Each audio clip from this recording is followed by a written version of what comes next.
I'm so touched that everyone is here. I love, not like, love working with all of you, and seeing people's faces. I don't know if you could tell, I was going back and forth with the, because there's 6 screens, and I like seeing faces that I know.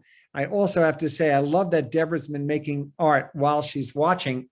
You should do things if you want while you're drink coffee, do whatever you want, have pasta, have salad. To me, I feel like I'm entering your homes, and I feel blessed that you're letting me enter. So art is my life. This is all I've ever wanted to do. I'm very proud to be married to the writer Nessa Rappaport. Many of you have heard me talk of her and read her book. She's brilliant. We have 3 amazing children, thank God. And our middle daughter just got married, so we have a very nice son-in-law too. But I believe that I was put on this planet to make art, and I'm very humbled by the fact that you're interested in learning about art. So I'm going to start with, so the Sundays are very important to me. I really hope you can all come next week, because next week I take off my hat as an educator and I become the subject of the conversation. So I really want you guys to come if you can. I know it's Mother's Day, but I hope you can make it. The 4 artists I'm showing you on Tuesdays are just fantastic artists. I've known 3 of them for over 30 years, and the 4th one is only 27, but I've known him for more than half his life. I met him as a bar mitzvah boy when his father and I knew each other, and he said, "Would you look at my son's work?" And I looked at it and I said, "Your son is a genius." And so I'm showing you people I greatly admire. So today I want to start with what is Jewish art. Now, every community has different ways of explaining what comprises that type of art. So I want to start by saying Jewish art can be so many different things. Most of you are going to say to me, "Well, I hope you're going to put Chagall in there." And I'm going, yes, I will put Chagall in there. But I'm also putting in Soutine, and I'm also putting in Rothko. And I just want you to know that it doesn't have to be a visual narrative. It can be many different things. And that's what today's lecture is about. I showed it to Ari. I've given this lecture at Wexner program. I've given this lecture maybe 100 times, but I changed it this year because so much has changed. And I want to think about, what does it actually mean to be a Jewish artist, since I'm one of those people too. So we're going to start with somebody who's not Jewish, but I'm in my late 60s. And every time I meet somebody who's very steeped in the Jewish community, they'll say, "What do you think of Rembrandt?" And I'll say, "I love Rembrandt." And I said, "Well, don't you love his Jewish subject matter?" So it's happened to me so many times that I'm starting the lecture. I didn't put his name in there because he's not Jewish, but I'm starting with 2 Rembrandts because I want you to understand how most people perceive what Jewish art is. So let's get started, Ari. And by the way, ask questions in the chat. I am a nonlinear thinker, and if it's important, Ari, ask the question to me, and I'll try and answer it. Right. So please chat your questions as we go along. I should have added that. We'll get to. I try not to interrupt the speaker, but with Tobi, there are natural breaking points, so maybe we will get to those questions. I am not. And I'm watching my clock. I'm a German Jew, and I'm very conscious of your time, but I want to cover everything. So the other thing I wanted to mention is you have to give me a moment to make sure that we get this working right. But Tobi didn't mention this to you, but not only is he celebrating Mother's Day and the Phillips Collection program next Sunday, but it's his birthday. So as a surprise, don't tell Tobi, but just show up and we'll surprise him in the room. Okay. That would mean a lot to me. You know, I don't like parties, but I thought to myself, when the Phillips said, "Would I give a lecture?" And I said, "Sure." And they said, "When do you want to do it?" And I said, "I want to do it on May 8th. And they said, "That's Mother's Day." I said, "Yeah, but it's also my birthday." So we decided to do it on that day. So I'm excited about that. So can we get to the first image, Ari? Yeah. So I'm going to share the screen, but I'm going to have to go, I think, back and forth for 1 second. So just bear with me. So I'm going to share it. So you guys can probably see this, but I have to have to play around with it 1 second. So hold on. And I don't know why, but this is what I have to do to make it work. Then I have to unshare the screen. And now I'm going to share it again. And hopefully we'll have a full screen and you guys don't have to complain to me. And there you go. Did that work? Yes, you're brilliant. So this is, I just made this program up now, and it says Jewish artists from Pissaro to today. I didn't write Jewish themes in art. I wrote Jewish artists. Now, I believe anyone who calls themselves Jewish is Jewish. So I am holding by patrilineal descent as well. In other words, if somebody says they're Jewish to me. Okay, let's go. I'm not a rabbi. So this painting is a beautiful painting. And I think about the fact, why did Rembrandt do so many religious images, and why do they look so convincing? Because he lived in an area with all poor Jews, and his models were Jews. And that's why these look so convincing, because he's not having an Aryan play the Jew in the painting. It's really a Jew. The reason that I started with it, because I don't want people to later say to me, what about Rembrandt? So I'm doing it, but he's not, it says Pissaro because he's not a Jew. Let's go to the next one. And the next one also is I love this painting. I Tobi Kahn, love this because he makes the avot so unbelievably human. Other artists sometimes will do, the switching of the hands. I love that you see the two children there. I love that you see that there's a fur on his dad's back. I love how beautiful the mother is looking from the side, and she looks so regal. No one in this picture does not look Jewish. You might think they don't. I think they do. I've seen many Jews, and I love that they could be Dutch, they could be French, they could be English. The only thing that's a little problematic is they're not Mediterranean looking, and our forefathers were. But that's a separate issue. But I just love the dignity that the Jewish community and Jewish humanity is given. And I also love the bed that is there. I just think the whole thing is so beautiful. So that's it. Now we're going to get to Jews. So we're starting with Pissaro. And the reason I start with him, the Jewish Museum did a beautiful show of his work maybe 20, 25 years ago. But the reason I love him so much is he was not a practicing Jew, but he was a Jew, and he was very good friends with the other Impressionists. And Degas would not, after the Dreyfus affair, stopped letting him hang out and go to their homes. And I find that so tragic, of the fact that Pissaro was an accepted artist by everyone, and then the Dreyfus affair happened, and he is blacklisted from the art community. And when I look at this, I say to myself, does it look like a Jew did it? No. Does it look like a non-Jew did it? No. It looks like a great artist did it, and he happened to be a Jew, and everyone else talked about him as a Jew after the Dreyfus affair. In other words, before the Dreyfus affair, no problems with him. After the Dreyfus affair, big problems with him. The other thing I want to talk about is that he holds his own with Monet, Manet. He's just an amazing artist who was a Jew who got into trouble because of that. And I picked this painting because I saw this piece at the Jewish Museum when they had that Pissaro show, and look at the way he uses color. It's so beautiful. If you know color theory, you know that, and I'm going to throw in color theory, and if you don't want to pay attention to it, ignore me. But if you do know color theory, you should know that yellow and purple are complementary colors.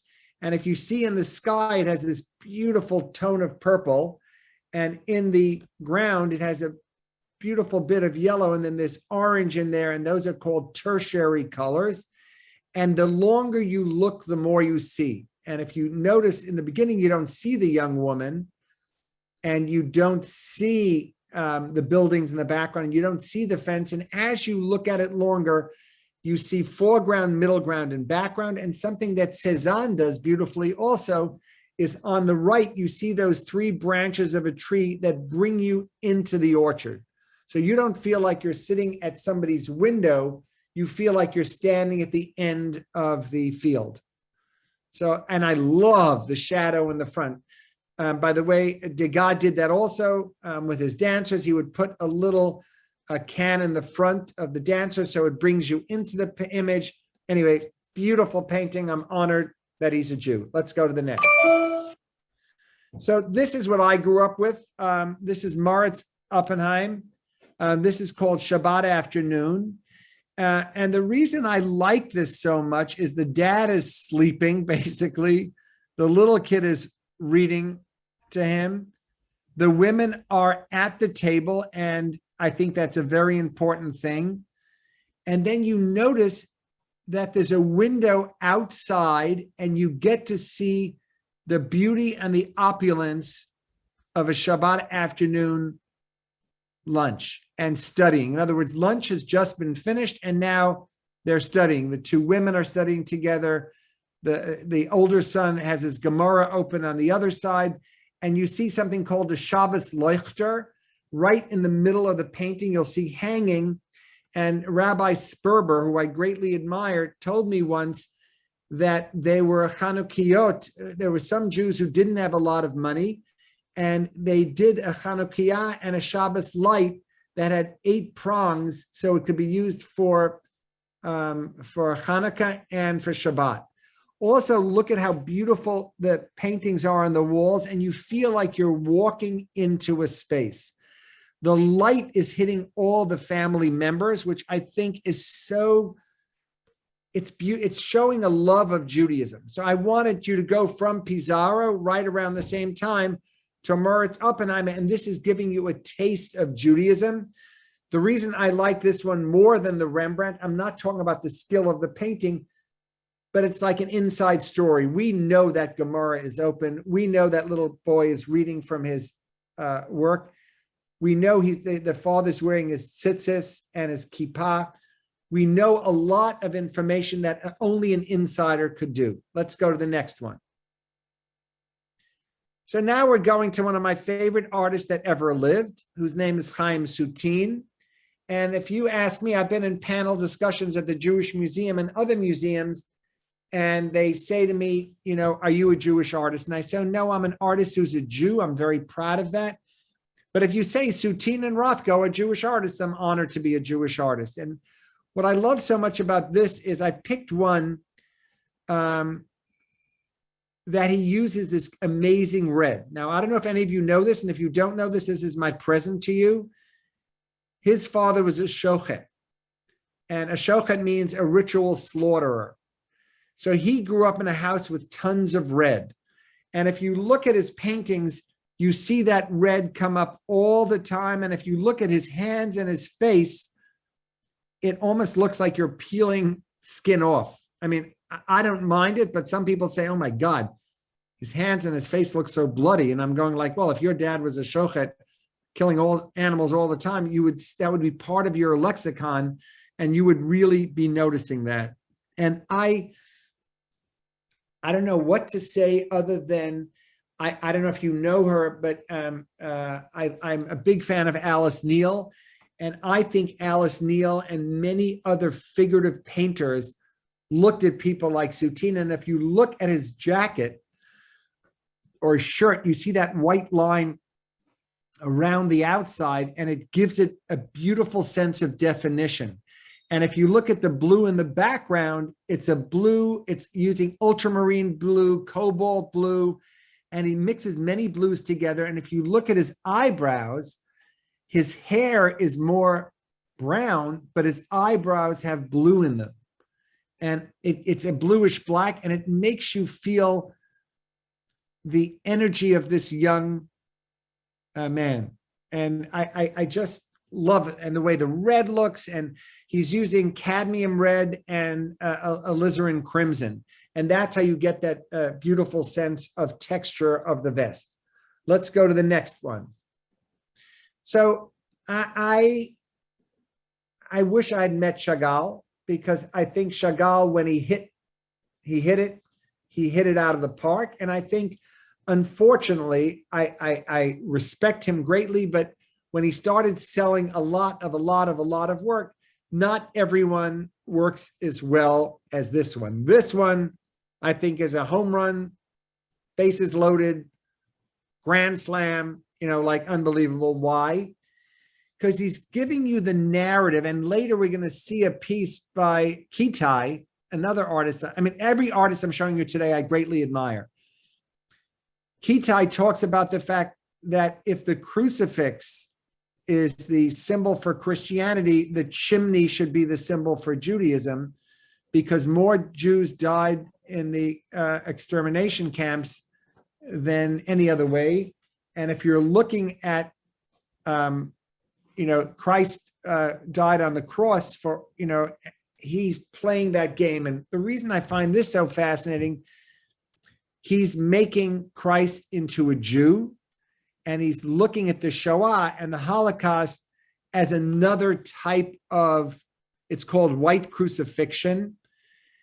And you see the shtetl, and you see, I don't know if you see the candles in the front, you see the fire, you see everything happening. And I don't want to be political, but what's happening in Ukraine now, I look at this image and I think of the horrors of what war does. And I like the ladder. I like that what's covering his waist is a talit.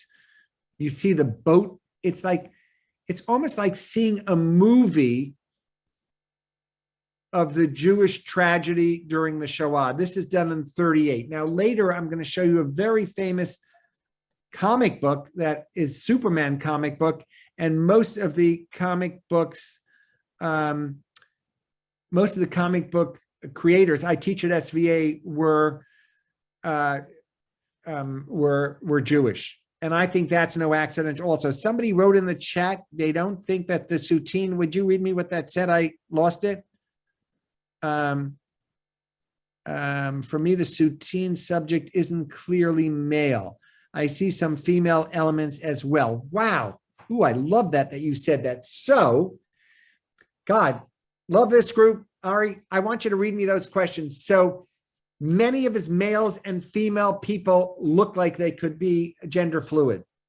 It's not only this one. This one happens to be a boy. It's written that that's what it is, but there's some other ones that you really can't tell what they are. And I happen to, I love that person's shaking her head. Ada, you know that too. So if you look at, I'm a Soutine addict. In fact, I have the whole catalog raisonné of his in my studio. And he very often you can't tell. Modigliani is another one we're going to see where you can't always tell the gender of the figure. Let's go on. So this is one of my. I was a scholar in residence 20-something years ago in LA, and I spoke to the Jewish community, and I said stupidly in LA, why do I love Modigliani? Because his people really look Jewish. I love her hair. I love her long neck. And I didn't realize that most of my audience were blonde. And they said, wait a minute, we're blonde. I said, no, but this is French Jewish people. And this was done in 1918, 1919. I don't know if you know this. He's now become, his auction prices have gone through the roof. When he worked, he was not the most important of these artists. And I also love that it says with yellow sweater. The sweater is really more of an orange, but I wanted you to see that's how it's labeled. And it's in the Guggenheim collection. And what I love is look at the way she's sitting in the chair and look at the background wall. And also look at the way her hands are crossed. Very often when you see people and look at how small the chair is that she's sitting on. So I'm going to show you the Sawyer brothers, and you're going to see that the Sawyer brothers 20 years later uses a very similar color palette. Look at her neck. I just love her neck. And to me, she looks like, I was once young and dated somebody from Paris, and she was Sfardia, and she looked so much like this. And I said, God, you look so much like a Soutine and like a Modigliani. And she said, oh, everyone tells me that. I said, oh, sorry, it's nothing new. But there's such an elegance and beauty in her dignity. All right, let's go to the next one. So this is Ben Shahn, huge fan of his. Now, I find this fascinating because his most famous painting is called The Passion of Sacco and Vanzetti. And even though he was a very well-respected Jewish artist, he did a lot of different images. He did a lot of things of the Lower East Side. This is his most famous painting. And I wanted you to understand that sometimes people say, is it right for a person from another culture to do a painting? I'm sure you all know that a lot of things have gone on recently that white artists are doing paintings of Black artists during Black Lives Matters. There were a lot of grievances about that. And I thought to myself, look at this. Ben Shahn is a Jew doing a famous portrait of the Passion of Sacco and Vanzetti, Italians. And I love that there wasn't this, you only can do Jewish subject matter if you're a Jew. What I also like is he's using tempera on canvas. Most of the stuff I've shown you are using oil. Now, I want to spend a minute explaining to you that there's something called an oil painting. There's something called a watercolor. There's something called acrylic painting. There's something called egg tempera or tempera. It doesn't matter what material it is, as long as it works well. Most paintings historically were done oil on canvas or oil on wood. Watercolor was done originally mainly on paper, but there's a real mix now that people use all different materials. And now sewing and crocheting and weaving are part of the lexicon of painting. Something is called a painting if it's on the wall. Something is called a sculpture if it's on the floor. So that is the big difference. All right, let's go to the next one. So I did both Soya brothers because I love them and they're so underrated. I'm so curious how many of you know them. I love them. They were doing these in the 30s. They were very, very close to a lot of people that made it later. They never got to the realm that I think they deserve. They look very much, I'm going to bring her up again, I'm blocking on her name now. I'll get it in a minute. Alice Neal. They were very good friends. But he looks like what people think a Jew looks like. And I like that he has behind his head, he has in the painting, there's a sculpture, there's a drawing, there's another painting, and there's a bookcase. And he's holding books. So he's a lover of books. Let's go to the next one. So this is his brother, who's much more famous, who's Raphael Sawyer. And this I love. It's called The Artist's Parents. This is also in 32. And you see in the background, these are people that came to America as refugees. And in the photograph in the background, it's them as young people. And now they're exhausted. They've worked most probably 2 and 3 jobs. And he is showing you their hard work, and he's showing you their exhaustion. Now, what's fascinating to me is 3 of the hands look quite realistic. The one all the way to the right almost looks like he's wearing a glove. Now, what interests me is, I don't know if you know this, but Cézanne did not do hands well either. And I'm fascinated that some artists can do hands when they're in movement, and that hand on the side looks like it's a dead fish. But if you cover up that hand, I think it's the greatest painting. That hand throws it off for me. But I love the emotion in their eyes and their mouth. And I also really find that photograph of them as a young couple so poignant in the background. And I like that he's doing a very different version. I'm sorry to bring up Rembrandt, but he makes everyone look like, everything is great and powerful. This is somebody exhausted at the end of a day. Let's go to the next. Now we're going to go to, so this is Max Weber. I don't know if you know this. I love that it's called Rush Hour, but hello, this isn't Rush Hour. This is the blessing for the new month. You see the moon in the background? Now, I really love that this is mislabeled. That's why I put it in here. What does that say? I can't read that on the bottom from Deborah. What can you read me what that says, Ari? Hold on, I have to I'm multitasking here with all different buttons. All right. So you're someone from The Deborah? perspective of Raphael Shore reminds me of Toulouse-Lautrec. Yes, yes, yes, yes, at the Zinc Bar. Thank you. God, I'm going to try and read them because I don't want to drive Ari crazy, but yes. But this, I worked hard to pick every painting in here, but I love that it's mislabeled. It's not mislabeled. That's what they thought it was. But don't you get a kick out of this? First of all, I love that it's all men. They all obviously look quite religious. And one of them two of them are wearing garters. I don't know if you know what garters are. Ultra religious men wear it around their waist. And the one all the way to the right is definitely wearing one. And they have their Sidurim out. And it's very, very powerful. I might add, today is the new moon. Just yes. So if you're walking around Irvine and you see 4 people dressed like this, praying at the moon, although it would have been last night, now you know what they were doing. It wasn't rush hour. It was not rush hour. But this is why I love, people always ask me about Jewish art. I'm going to show you some stuff that I think is I picked things that would make me smile. So I hope you all smile with it too. Let's go to the next one. Problem, actually, let's stay here for a second because one of our astute audience members said that cannot be the new moon because a new moon you cannot see. No, you can see. No, you have to make the bracha. The blessing is for the new month once you see it. Thank you for bringing that up. When you see the moon, it's the first night you see any part of the moon. But if this is rush hour, where are all the cars? What's going on? But just one thing, isn't there another blessing you see for a full moon?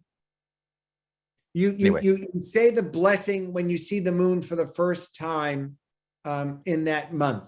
Not to spend too much time on this. That's it. But that's like a full moon up there, not a sliver. Okay, we'll look into it. By the way, I don't think it looks like a half a moon to me. It looks like a moon. It doesn't look like a whole moon to me. It looks like part of a moon. Okay, we'll move on. So this is Peter Bloom, and this is called The Eternal City. And I find this so surreal because there's something very frightening about it. But I also like that you walk into the painting and it feels like it could have been done on a computer. Do you see what I mean? You see a foreground, a middle ground, a late middle ground, a further, you see mountains, and then you see the sky. And the sky is so beautiful. The colors are greens and oranges and blues. And I'm showing you this painting really because of the last painting and the next painting. It wasn't as important to me as the other 2 paintings, but I wanted to show you how totally different Jewish artists can paint. So let's go to the next one. And now that to me is a Jack Levine, and this is called Adam and Eve. Now, the reason I picked this is he makes Adam and Eve look like regular people. They don't look like most Christian artists did Adam and Eve. I love the Dura. In fact, I have a print of the Dura Adam and Eve. But these, she has reddish hair. He has a reddish beard. They don't look like they're perfect physiques. He looks a little skinny. She looks like she could be a fantastic potential of having babies because her hips are wider, so she'll be able to have children.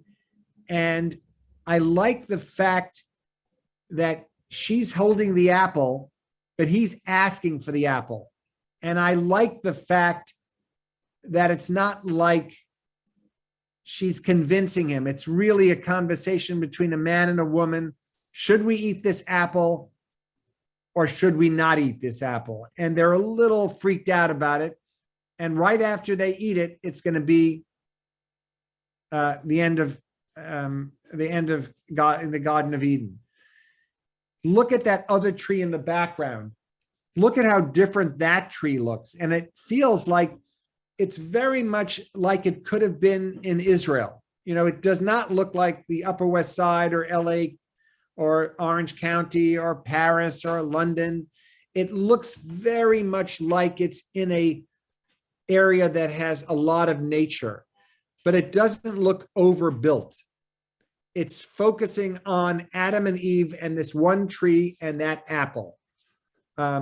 So look at how different that was. And this was done in 59. Let's go to the next. So Leon Golub is one of my favorite artists in history. I had the great privilege of knowing him. He was married to another great artist named Nancy Spiro. And Leon never got over the Shoah. And this to me is, later his work gets very political and he's very against the way the police department treated, minorities. But this is in 48 and 46. I mean, it's a lithograph and you see the devastation of humanity. Think about how different this one is than the Chagall we saw. Chagall was more like a story. This is about horror. And I wanted you to understand that different Jewish artists related to the Shoah during the Shoah differently than they did after. And we're going to see Philip Guston also. We're going to see how certain artists start dealing with the stories they hear rather than the stories they live through. Chagall didn't go through the Holocaust, but he lived through the Holocaust. Very big difference. Let's go to the next one. So this is Alfred Stiglitz, and this is from Camera Works in 1911. I know I went backwards, but I wanted you to see this because this is pre-World War II, and you see that the poor Jews are coming in steerage and the wealthier non-Jews are above. And I have found this so powerful because obviously Stiglitz was not in the steerage section. He was an affluent art dealer. He was later married to O'Keeffe. So he's photographing something, seeing his Landsmann or his people on the bottom and the other people are on the top. And I think this is a very powerful image. I'd love to ask him the question, like, what did you think about when you saw this? Because everyone on the bottom are Jewish. I mean, everybody. I don't see anyone who's not Jewish on the bottom. And on the top, it could be a mixture. And obviously he's on the top, so he's a Jew too, but he's doing it in that way. It's a very beautiful photograph. I own one of his photographs. I think he was a great, great photographer. And he was also a curator. Let's go to the next. So this image is so powerful to me because these were Jewish, Joe Shuster. There were a whole group of artists who did the Superman comic books. And what do you think they're trying to say this? Does this mean everything that is on the bottom? I want to hear what you wrote. Let me see if I can read that. Does this mean everyone on the bottom people appear more religious? Wow, that's so interesting. So apparently, I don't know this, but a lot of what I've been told that in 1919, a lot of the people coming to America came from religious families. And even if they weren't so religious, they still prayed. And what he found interesting were so many of those people have their taluses on. So I don't know, because I wasn't alive then. I don't know if that's true, but that's what intrigued him. And I think one of the things that I like talking about in this lecture was I'm showing you Jewish artists, but I'm also showing you what interested them. Meaning not everything, as they say, is Torah Misinai. that different artists will tell you different things. I was looking for the Pintele Yid, or what these artists found intriguing that I find particularly Jewish. Let's go back to the Superman. So you'd think to yourself, we're in America now. Why is Superman not a blonde-haired guy? Why has he got black hair? But he is very built. And so I have a lot of friends in the faculty at SVA. We're in the cartoon department and the comic book department. SVA started as a comic book university. And they said to me, now I don't know if this is true, but I heard this from more than one cartoonist, that he wanted to have Superman not look Aryan totally. He wanted him to have a bit of not blonde hair, blue eyes, but he wanted Superman to be a man, but he wanted Superman to take care of the Nazis without getting into the whole Jewish issue. And I look at this and I feel like what it must have felt like in 43, being a Jewish cartoonist. And I don't know if you know this, but anti-Semitism was not so great in America at that time. And you'll see that some of the artists changed their names. Rothko changed his name. Philip Guston was Goldstein. He changed his name. So during these years, it wasn't so easy to be a Jew, but I love the way he makes Superman saving the world. And you see the Nazis very scared because he sunk that ship. Let's go to the next one. So this is Gottlieb. I don't know if any of you know him. When I was in art school, my teacher, George McNeil, loved him. And George McNeil, every time there was a Jewish artist, he goes, Toby, you got to know this artist. He's one of you. And I'd say, well, thank you, George. I'm happy to hear it. But I like all artists. And he goes, well, he does something very interesting. I think he knew a lot about the Hebrew letters. And I think that's one of the reasons he looks like, some of the images look like hieroglyphics and they look like other language. And it looks like there's a hidden secret in here. And I went like, wow, I don't know if that's true, but he did do a beautiful parochet and he was knowledgeable in Judaism. So you're going to see with the Rothkos, I'm going to show you something interesting, but I like the way he divides up the space and it looks very much like if you ever look at a page of Gemara and the Talmud, and you see there's certain things in different sections, like you'll see the Mishnah, the Gemara, and then different commentaries on the sides. It looks like all of this is put together almost as a story in itself. And what I love is this is the beginning of real abstraction. This is 1950. Around this time, you have Jackson Pollock, you have all these other artists getting totally abstract. And later, by the way, Gottlieb gets totally abstract, but this is in the beginning of it. Let's go to the next one. So this next image is an image that...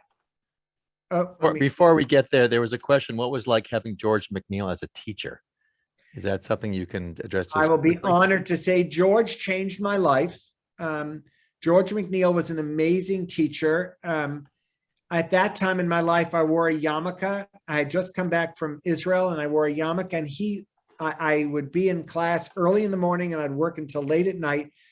And he would say to me, you know, you Jewish people work so hard, you're going to do great. And I'd say, George, that's a terrible thing to say. He goes, my wife is Jewish. She works very hard too. So both of you are hard workers.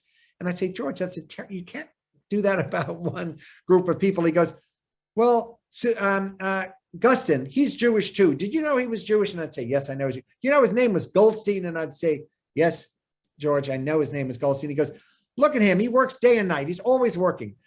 So George was the greatest teacher I ever had. And I tell my students at SVA, if you like me as a teacher, call me George, because George pushed you to become the person you are. And he's one of the people early in my career that said, use the fact that you're named for your uncle who was killed in the Holocaust. Use your background, use the fact that you're first generation American. He really believed that you should mine your past. That, in other words, grow from the experiences that are in your life. So Guston was a fascinating artist because he started off totally abstract. And as he gets older, he becomes more and more figurative. And when his father dies, there's a beautiful show at the Jewish Museum of his Black paintings. I don't know if you know that. And it's because of him that when my mother died, I did 11 projects in her memory. I took that idea from Guston because Guston did a whole series based on it during the saying Kaddish for his father. But if you look at this very tortured figure, and another fascinating thing, if you want to do some research on Guston, he uses the same colors in his abstract paintings as he later does in his figurative work. And he becomes much more cartoony and he bucks the trend. And one of the reasons George and he were so close, because both George McNeil and Guston started off as abstract painters. They were called the second tier abstract expressionists. Like you have the Impressionists and then the Post-Impressionists. They were second tier, but when they got to cartooning now, nobody talks about their abstract work. Everyone only talks about their figurative work. He does other paintings that are of shoes. He does other things of glasses. He was obsessed when he saw those terrible pictures of the Shoah with, of the Holocaust, of rooms full of glasses, rooms full of shoes. I didn't want to show you that one. I wanted to show you one that has many different symbols in there. Anyway, he's another one of my favorite artists. Let's go to the next. So Barnett Newman gets a lot of flack all the time because they say like, oh my God, what does this guy do? And I think he's very Jewish because in Judaism, you have to do a separation between day and night. You do a separation between kosher and not kosher. And these are called his zip paintings.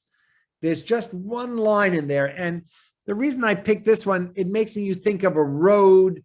You think of one side and another side. And the reason I picked this piece is because it's a very famous piece of his. And this is one of his paintings that many people say to me, oh my God, Toby, you've gone too far. This is ridiculous. It's one line. My grandchild could do it. I'm just not interested. And I'll say to you, you got to see it in person. So I'm telling you, you got to see this in person.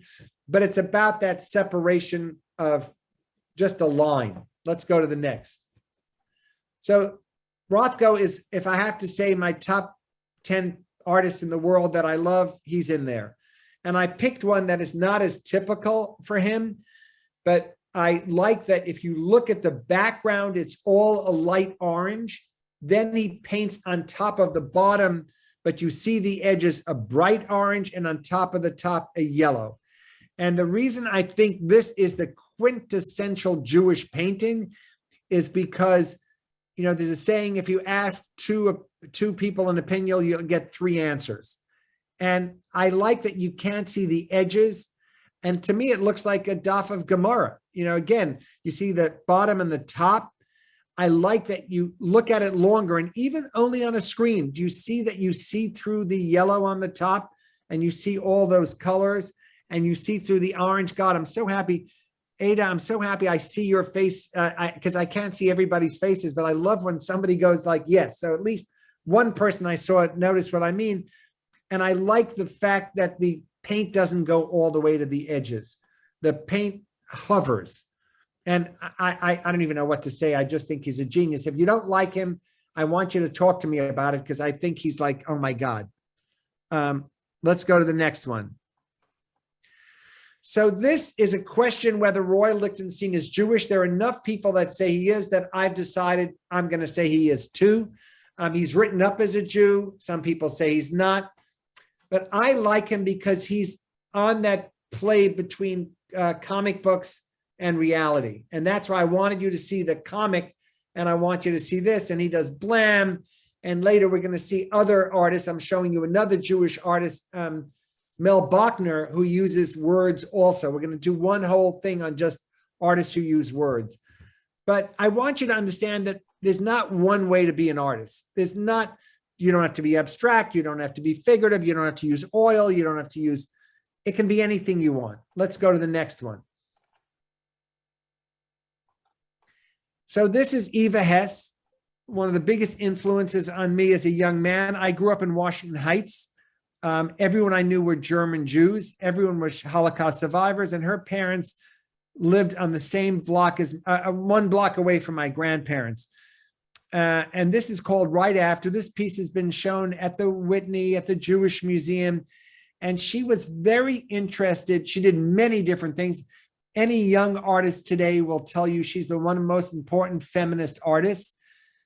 What I like about what she did is she did this in 1969. She had just graduated art school. She died tragically young of cancer, and many people think it's because of the materials she used. But look at what she does. These are just little pieces of string. If I tell you 50 artists I know have been influenced by her, you can see they're hanging from clear string from the ceiling, and it looks like it's floating. And what I love about her is she's a child. Her mother, unfortunately, committed suicide. Her early years, there's a fantastic film about it. They came to America. Her father took care of her. Somebody else is shaking their head. So, Adina, you know the story too. I had the great privilege of knowing her sister, and I've done whole days on just Eva Hesse, because I think her tragedy of being, she was a little girl in Germany and she came to America as a child. Her older sister was a little older, and she's, I think string and hanging are a big part of her oeuvre because of what she went through. She does a lot of things with rope going around and around. But the reason I wanted you to show you this is because it's so much about sensitivity and light and the way it takes up a space. There are many contemporary artists, Jews and not Jews, that play with this whole idea of, is it a sculpture? Is it an environment? Should it be against the wall? She was more well known as a sculptor than a painter, but she did everything. And most of the paintings is when she was in Yale. She died so young. Let's go to the next. There was a question. How large is this particular work? This is 18 feet around. She's done smaller ones, or maybe this is 20 feet. And each time it's hung, she lets she's dead. So the estate lets the institution hang it in whatever way they want. She gave basic rules, but I don't know if you know Elena Tsui, another great artist who is a friend of mine. He does things, El Anatsui, and he does things with bottle caps, and he tells the museums, you decide how you hang it. I make the work, you hang it. So I want you to know that not every artist decides how they want it hung. They sometimes want the institution to do it. And the shout. Now, so this is Sol LeWitt, an amazing artist. Now, the reason I put them next to each other, Sol LeWitt wanted to marry Eva Hesse. Sol LeWitt was madly in love. And if you want to Google something like this is my whole life and you want to go into rabbit holes, go to the letter that Eva Hesse wrote Sol LeWitt about when she was in Germany and she was very upset about her life. It's a fantastic 15-minute video. If I had all day and you could be with me all day for the month, I would play that too, but we don't have all day now. I only have another 15 minutes. But he paints on walls the way she hangs string. Do you understand what I mean? That's why I wanted you to see them both.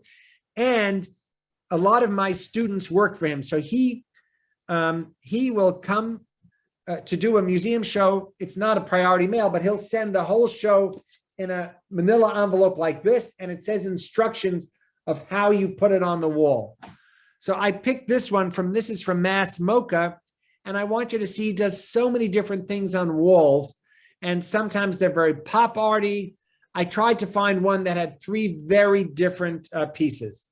So he works with colored pencil, with acrylic paint, all different things. And when I read a book by Calvin Tompkins called Off the Wall, and I went to Count Bepi Panza's estate in Italy, and that was the first time I saw 5 or 6 rooms of Sol LeWitt, and I was blown away by the way somebody thinks.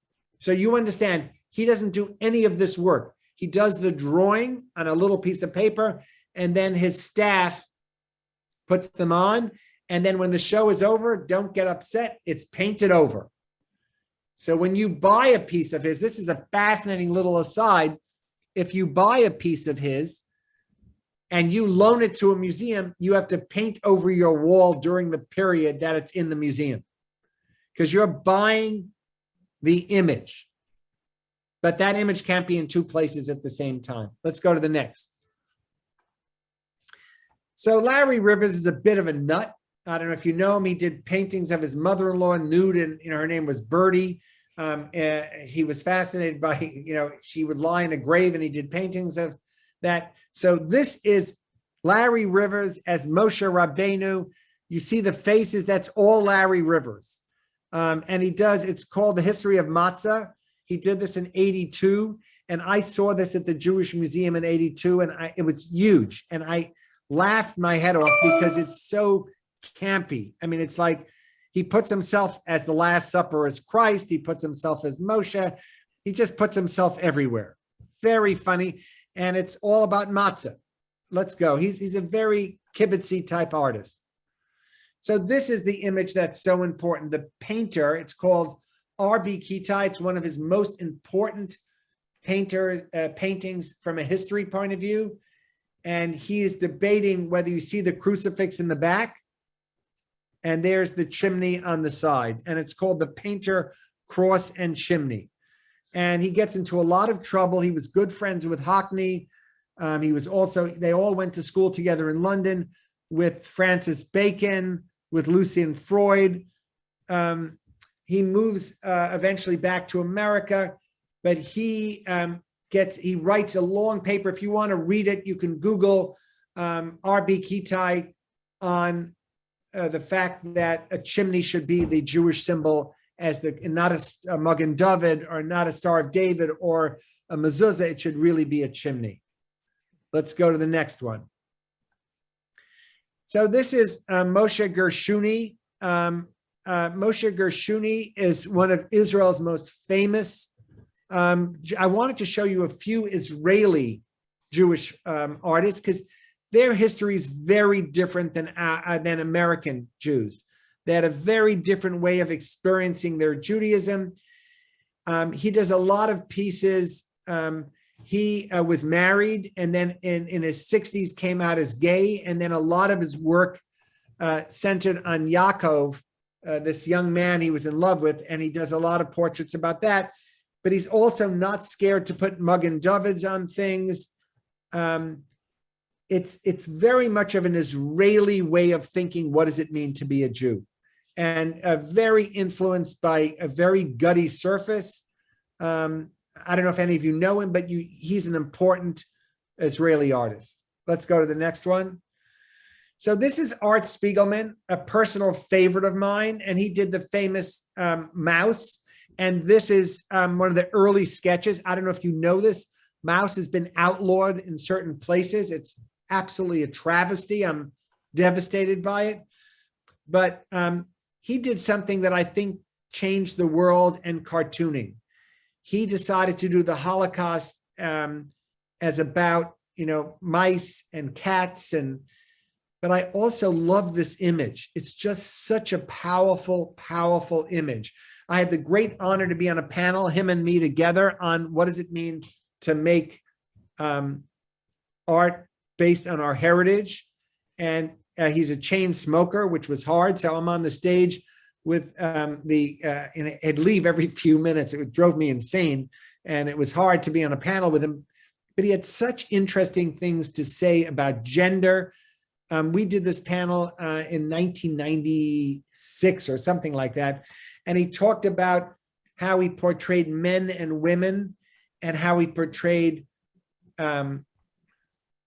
people that were capos. And it was a very interesting way he looked. He had a very tortured childhood because his family did not deal well with the Holocaust.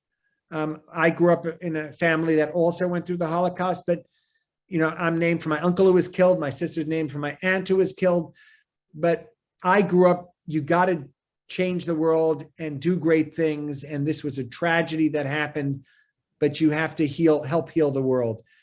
His dad was very tortured, and So I think it came out in his work, but I think I just love this original sketch. And I didn't want to show you the whole comic book. All right, now we're going to another artist who I greatly admire. She just died. Her name is Helene Elan. She is a feminist Jewish artist, and she decided she was tired of looking at the Torah with always God being mentioned as a man, and she decided she wants to, you're not in Jewish allowed to erase God's name, so she took water and dripped the water, and she used a Tanakh, so she wouldn't be doing it on a Torah specifically, and you'll see the water in there. Every time God is mentioned as a man, she takes water and water and water until it disappears. Very powerful. It's called The Liberation of God. And she did a whole huge installation of it. I was in a show with her for that. Fascinating woman. Unfortunately, she's not alive anymore. Otherwise, she would have been one of the 4 artists that I interviewed. I've interviewed her many times before her death. Let's go to the next. So Dennis Carden and I teach together at SVA. I've known his work forever. This is the only Jewish thing he did. And the reason he did it was he's a figurative painter that none of his other work would fit into this lecture. But he decided he was so sick and tired of people saying that's a Jewish nose. So he asked all his friends who were Jewish to do an image of their noses. And you'll look, Jewish noses are totally different. There's not such a thing as a Jewish nose. It's one of my favorite pieces of art. And I have to be honest, his work is not my favorite. Or, I mean, if this is tape, anyway, his work is nice, but this piece is like, he hit it out of the ballpark. And sometimes a person does one piece of art, I just think it's everything. What did they ask about Helene Elan? Was a lifelong Archie. Helene Elan was a Lifetime Achievement Award winner. Yes, as I have to be honest, as was I. She and I both got it, as did Mierle Ukeles. Mierle got the Lifetime Achievement Award also. And it was very funny. We had dinner once that we all knew each other who got all the art Lifetime Achievement. We all were friends with each other. And it was a very funny evening to realize we all got it. But yes. Her memoir is exquisite. Her memoir is amazing, what it felt like being a rabbi's wife. And I'll tell you a funny aside. I met her through her sister, because when I was a little boy in Riverdale, I grew up in Washington Heights, and then we moved to Riverdale when I was bar mitzvah, and everyone knew I was an artist. And that's how I met Mierle Ukeles, and Helene Elan's sister lived in Riverdale. So I was invited for a Shabbat lunch by her sister. And she goes, I don't know if she's a real artist or not, but she does art all the time. And I met her and I went like, oh my God, this woman is amazing. So I was very blessed to meet both those people very young. Let's go. Hey, Toby, one question related to this and one general question is, the question from Barbara is, are these noses castings? In other words, what? Yes, I'm sorry. I thought I said that. I apologize. He did a mold of their nose and then he cast them. Yes. Okay. And then you mentioned, how young were you when you started doing art? 6 years old. 6 years old. And then at what point did you realize actually you were going to be an artist your whole life?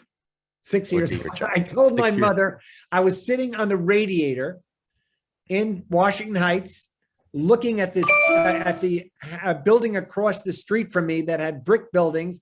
And I was sitting on the radiator because it was warm. And I said, Mom, can you come here for a minute?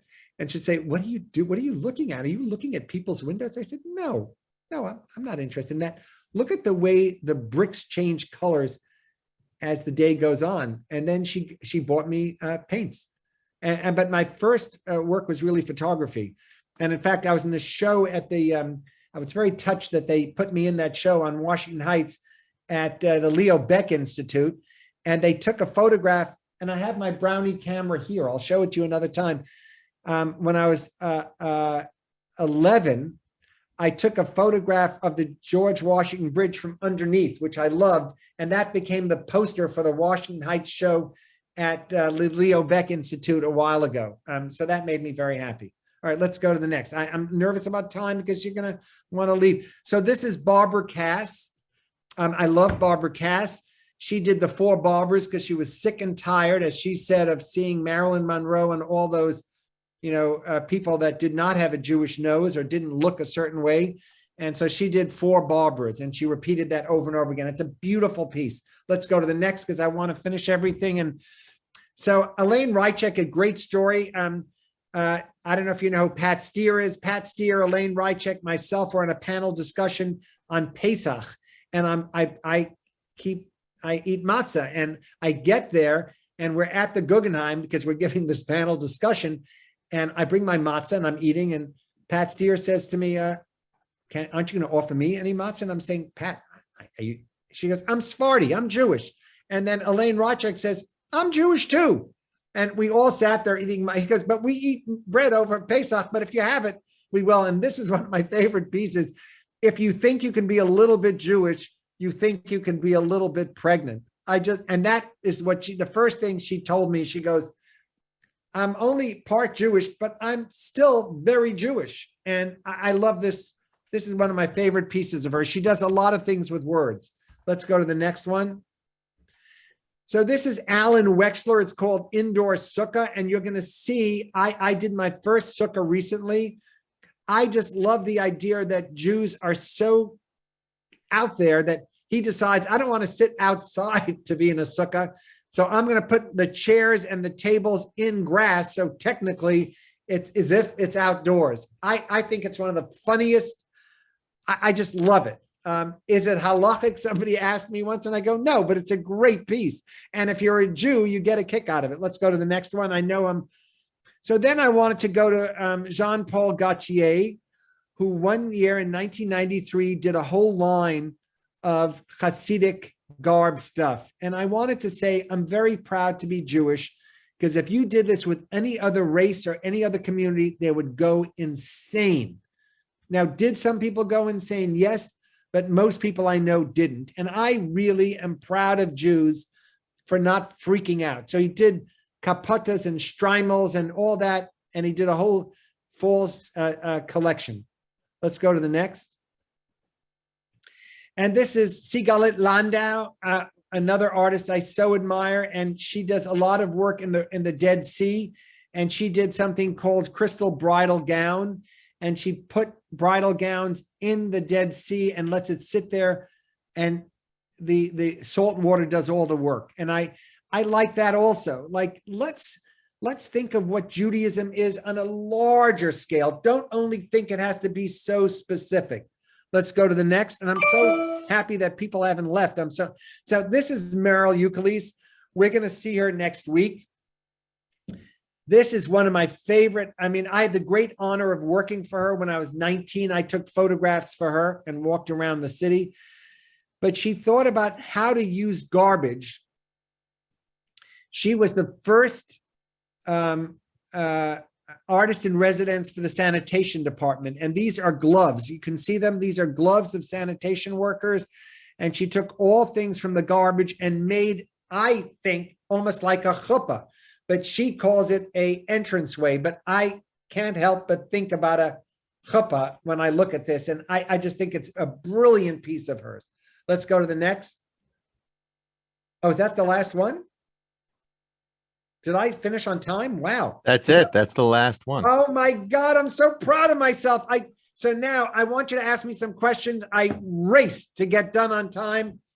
By the way, I have to say I'm proud. I busted. So anyone want to ask any questions? Don't be shy. Did you enjoy it? Did you learn something new?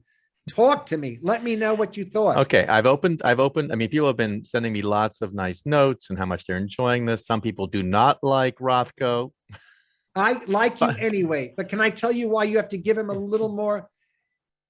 Rothko was a figurative painter earlier in his career. All the Rothkos you don't like are from the last 6 years of his life.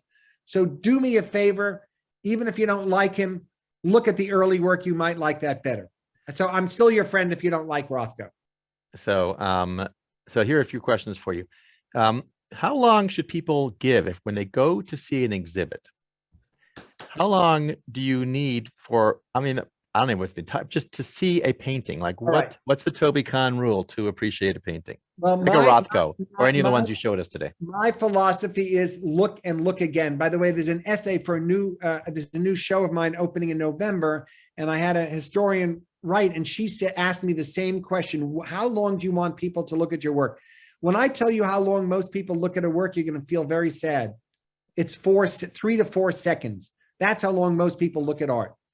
And the sad thing is, if you think about the Mona Lisa, people spend more time taking selfies in front of the Mona Lisa than they look at the Mona Lisa. So I believe you should give it a minute. I know it sounds like a lot of time, but I give it at least 45 seconds. Because don't eat or talk on the phone while you're looking. Concentrate. I promise you, there's not one artist I showed you today that's not worth 45 seconds. Should you read up on the artists before you go? I'm just saying, I'm not Rita and Bob Rubin. I just have a feeling they go and they know what to look for when looking at art. The stuff you unpacked even just today, and that we'll spend in more details when we're focusing on different pieces. In order to appreciate it, don't you have to read, research, understand? No, disagree. No, I think you should go follow your heart and your eyes. And then if you like it, then start reading up. But I want every person to bring themselves to the experience. You go there, look at it, think, what do I feel about it? Maybe even take some notes about what I feel about it. Then you can do your homework. I also deeply believe that art is an experience. So somebody just asked, how do you define art? Art is something that is a visual experience. Now, there's something called good art and there's bad art. Just like there's good poetry and bad poetry. Just like there's a good drasha that you hear in the synagogue and a bad one. Just like a poem. Everything, there's a level of good and bad. The only thing that I sometimes feel sad about, and that's why I still teach, is I want to give everyone the experience of understanding that there's a lot of validity in art that you don't like. And if I can get you to move just a little bit over, then I'm thrilled. Not everyone's going to like the same art. And if they do, I mean, let me ask you something. If anyone here has children or grandchildren or nieces or nephews, they come out of the same parents and the kids are so different. And that to me is what's fascinating about art. Now, there's some artists like Morandi, who I love, who does the same bottles over and over again. And then you have somebody like Picasso, and every 3 years, there's another period. So I think every artist brings to their experience something different. What I'm trying to do as an educator is tell you, I have never met an artist who's trying to fake you out. I've never met one. Now, they might exist. I don't know them. I might not like their work. I might think like, oh my God, that is so saccharine. I just have no patience for it. But usually, if I get to know the work better and better, I like it more and more. Again, certain things are not my taste. I'm not going to show you Fred Sandback, who I love, because you're going to say that I'm Meshuggah. You know, I know what I can't show in the beginning. I feel if I get to know you all better, then I can bring in some other stuff. And on the gallery tours, I'm going to show you some things that you might not like. And if I show you 7 shows, I'm happy if you like 2 of them. But in a year from now, you might think back and say like, wow, you know what? That was interesting. And not everything, like you go on a blind date or you meet somebody new, not everyone do you like right away. Some people takes a little bit of, time. It's like you open a bottle of wine. My dad was in the wine business. It has to breathe for a little. So, I think that's very important. Now you're a practicing Jewish person. Yes. You are very traditional, modern Orthodox, right? I'm modern. I'm very on the modern of modern Orthodox. Yes. But I don't think, maybe I'm wrong. Of all the artists you showed us, and I think how many were 30 pieces, something like that you showed us today, 30 different artists? Were any of them practicing Jews? Yes. Which ones? Mierle Ukeles. Okay. And Helene Elan. So a super minority. Yes. But more than I would even have suspected. I thought you were the only one. I'm the only one like me. Yes, I'm the only one like me. And I think Meryl, in fact, very funnily, Meryl and I were once in shul when she had a big show opening in London and I had a big show opening in LA, and we're both in shul and we're looking at across each other from the mechitza on Rosh Hashanah. And I go like, what are you doing here? And she goes, what are you doing here? And it was the funniest thing. But I make objects. Meryl is more of a conceptual artist. So, but and Helene eventually left. She wasn't observant anymore. But Meryl is the only living artist that I know of who's observant in the way that I am observant. Nancy Kaplan is telling me I should have mentioned that if people look at the New Reform Haggadah, which maybe people have used maybe just a week ago, that your art is in there. I'm very proud. So. I was commissioned and I said yes to doing it on one condition. When I was growing up, I loved the Baskin Haggadah, and it was my bar mitzvah present. I got it. And when the Reform movement said, would I consider doing the Haggadah? I said on one condition, I pick the colors of the images on this. In other words, I'm very involved in the production. I'll give up all my rights if you promise me that the same paper is used for the first printing as for the 10th printing. And I think they're in their 5th printing now. And I think over 5,000 copies were sold. And I'm very, very proud of that. I was very honored when I was asked to do it. I have a copy of it. Ronald Lesser, who I think may join us in the Artist Beit Midrash now, asked if you know Tully Filmus, a contemporary, she thinks, of the Sawyers. I don't know, but I have to be honest with you. There are 90,000 art. I'm amazed at how many artists I do know. And sometimes I learn about new artists that I didn't know, so I don't. I was obsessed with the Sawyer brothers because I met Alice Neal, and I used to wear a yarmulke all the time, and I was wearing a yarmulke at the time, and I brought my students, I was teaching at City College, and I went to her studio, and she goes, oh, do you know the Sawyer brothers? And I went like, no. And she said, well, you're Jewish, they're Jewish. And I immediately did homework and learned about the Sawyer brothers.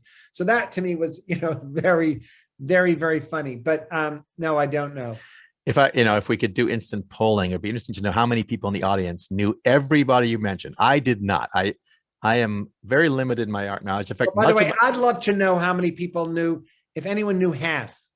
Right. So then that's another question, because I probably didn't know half. And some of them I only know because of you.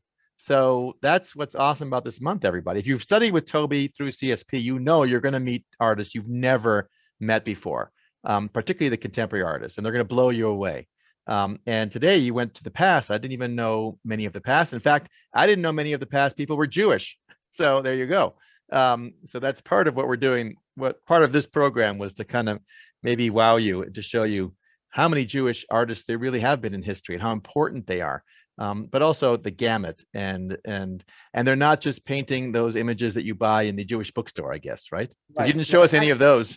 I have to be honest, I have a hard time with that. And growing up observant, everyone would say to me, oh, are you going to do, Judaica, or oh, are you going to do? And I feel blessed 10,000 times for having the mother that I had, because I went to the Met regularly. My grandmother took me. I did ikebana flower arrangements at the age of 9 with my grandmother.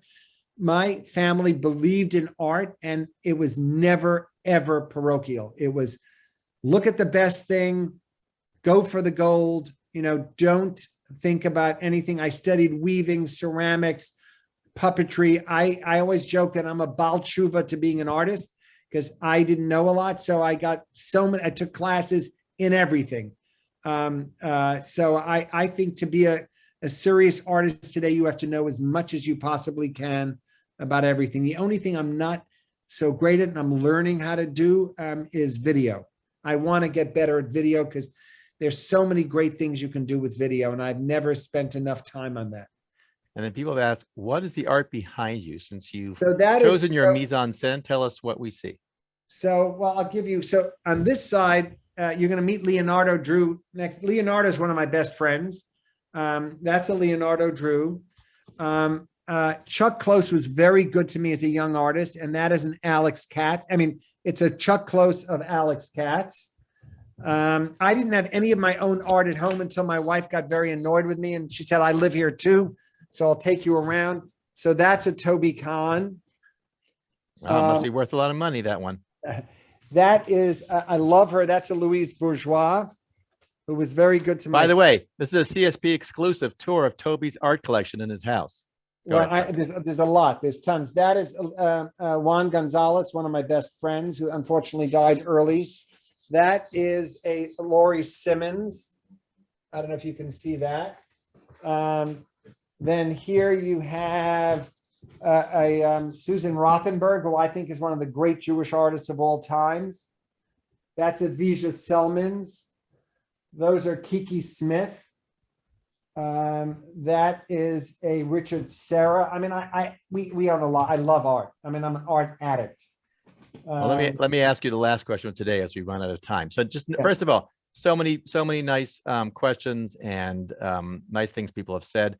This program is being recorded. It will be shared with CSP. Everybody in this program will get it. I think I can put it up publicly as well, according to Tobi, on our website, so you can share other people. Tell them to come to, 24 more programs. Well, not all of them are open to the public, but many open to the public. So I want to make sure everyone knows that. And again, thank you to the Albert and Rhoda Weissman Arts Endowment Fund for underwriting this whole month. But last question for you. You're many people, not my house necessarily, but your house is full of art. Yes. Do you stop seeing the art after a while? Do you walk into your room and it just becomes like wallpaper, or do you look at it and you see different things, different days? Oh, I love it. And reminds you of people that you know or people that you wish you knew. I have a gorgeous Philip Guston, and I have a beautiful Steichen, and I have a beautiful, I mean, I love art. I don't even know what to say, how much I love it. I love it. Not only my own, I love other artists. And I don't like only one type. I like very figurative work, and I like very abstract. I want to look at art that I believe the artist gave me his, her, or their soul. I want to believe that they just weren't doing it to do, like have a nice day. I want to believe that they're trying to say something. I've never sold anything, and I never plan to sell anything of other artists. I only get, when I was young, before we had children and we had to pay for day school, I bought a lot of art.